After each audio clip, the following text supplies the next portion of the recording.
एक दफा एक गोरा गोरी यानी वाइट कपल, दोनों को एक ब्लैक बच्चा पैदा हुआ। माँ तो खुश हुई क्योंकि मेरा ही बेटा है, लेकिन बाप खुश नहीं हुआ है। बाप खुश नहीं हुआ, उसने डाउट किया, I smell a rat, there is something fishy. माँ तो खुश हुई है, ये मेरा लाल आया है, मेरा बेटा आया है, लेकिन बाप खुश नहीं है, ये काला कहाँ से आ गया? मैं भी गोरा, मेरी वाइफ भी गोरी।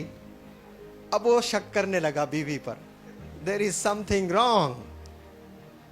अब वो मनाने लगी कि believe me it is our करके, ये हमारा बच्चा है। वो मानने को ही तैयार नहीं है, एक पल के लिए वो कन्विंस नहीं है। अब वो डॉक्टर्स के पास लेकर गया, चेक करा रहा है, डीएनए टेस्ट कराया। डीएनए से तो पता चल जाएगा ना, मेडिकल स्टूडेंट्स हैं आप लोग। डीएनए में बता रहा है कि ये दो गोरे का एक काला है। बोला नहीं, डीएनए भी गलत है। अब साइकोलॉजिस्ट के पास जाने लगा कि ये क्या माजरा है, हम दोनों गोरे और ये काला कहां से आ गया। तो बहुत सारे साइकोलॉजिस्ट भी फेल हो गए। साइकोलॉजी जो होता है ना, बहुत खतरनाक उनका रिसर्च होता है, सबके अलग अलग स्टडीज होते हैं, सबके अलग अलग आउटपुट्स होते हैं। तो एक साइकोलॉजिस्ट के पास ये लोग पहुंचे, बहुत मेहनत करके, फेल होकर, कहीं से कोई सही जवाब नहीं मिल रहा है। तो एक ने कहा कि मैं ज़रूर आपको हेल्प करूंगा और बताऊंगा कि ये किसका बच्चा है।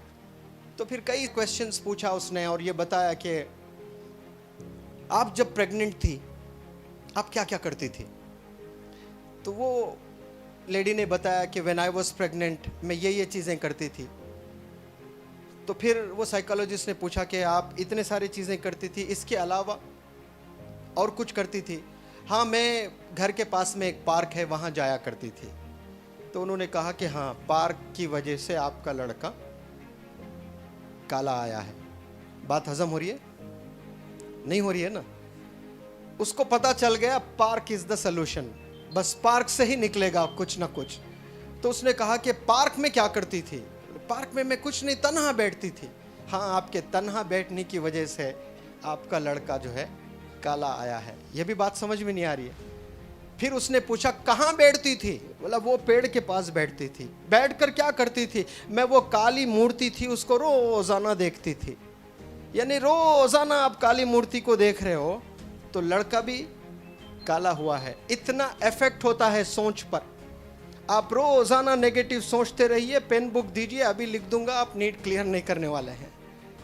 रोजाना आप पॉजिटिव सोचते रहिए, रोजाना आप ये सोचते रहिए कि I am going to be the next Karan, I am going to be the next Amar Singh. आप ये सोचिए, आप पॉजिटिव सोचिए तो रिजल्ट पॉजिटिव आएगा। एक ब्लैक मूर्ति को रोजाना वही देख रहे हो तो उसका असर आपके प्रेगनेंसी में होता है। उलमाए दीन और बड़े स्कॉलर्स बताते हैं, अगर एक माँ सिर्फ गाने ही सुन रही है ड्यूरिंग प्रेगनेंसी तो उसके बच्चे जो है वो सिंगर की तरफ ही जाते हैं। यहूदी लोग होते हैं, पता है आपको, जूस। माँ जब प्रेग्नेंट होती है उसको अगर एडवोकेट बनाना होता है तो उसको वो जाकर वो सारे वही किताबें पढ़ती है, कोर्ट के चक्कर लगाती है, जजेस के गाउन्स देखती है, डॉक्टर बनना है तो हॉस्पिटल जाती है, वही किताबें पढ़ती है ताकि वो असर उसके बच्चे में आए। ये होता है। अगर माँ झूठ बोलती है तो वो बच्चे में वो असर आएगा। माँ सच बोलती है, माँ बावजू रहती है तो वो बच्चा बहुत ईमानदार, बहुत नेक पैदा होता है। ये चीज़ें होती है। आप यहाँ जब रहोगे 1.5 साल 500 डेज आप रहोगे, सिर्फ किताब खोलने को नीट प्रिपरेशन नहीं, ये सोच का गेम है, ये माइंडसेट का गेम है।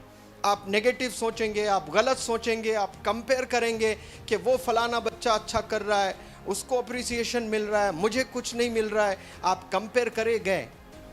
मैंने पहले भी कहा, विराट कोहली, रोहित शर्मा जैसे अच्छे खिलाड़ी कई दफ़ा 0 पे आउट होते हैं, but they have an ability to bounce back. You have to develop that ability to bounce back and do wonders. And everybody sitting in this hall, they have that ability. They have that potential to bounce back.